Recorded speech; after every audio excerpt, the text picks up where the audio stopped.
งามหลายเห็นได้ดีหลายอย่างนี้อ่อนๆเนี่ยก่อนลงไม่นอกเป็นคนละคนตีนจุ่มเขากันได้นางนิ้วนี่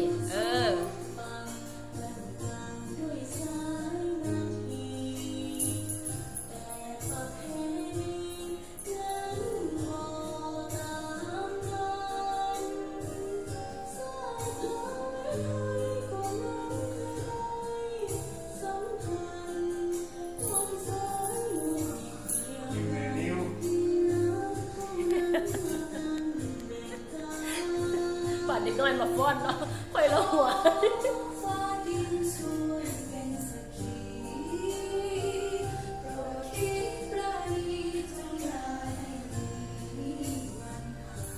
ยิบแต่นิ้ว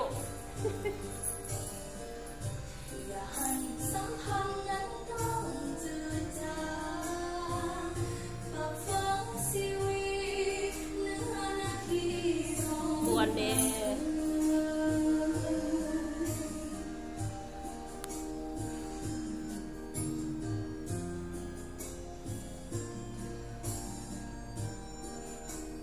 หนังสบาย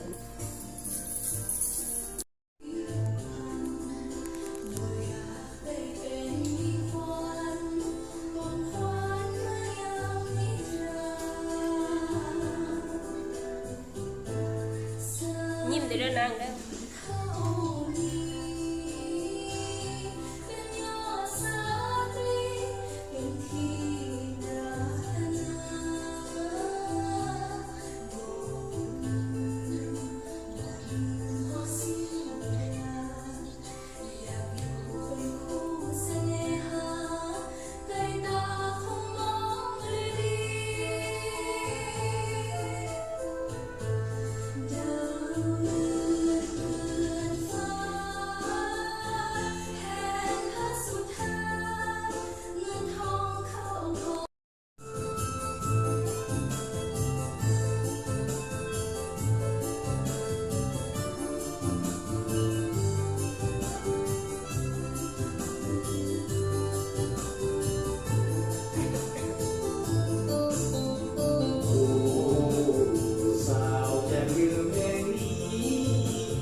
ลึกกล้องเลยนี่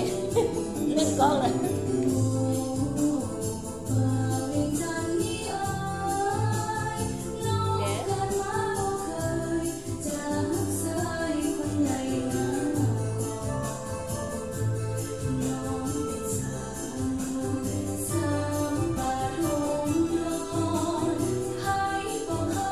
เขากับพ่อตั้งวงมาเลยเนาะเขากับพ่อตั้งวงดนตรีมาเลยเนาะพออยู่ในเนาะ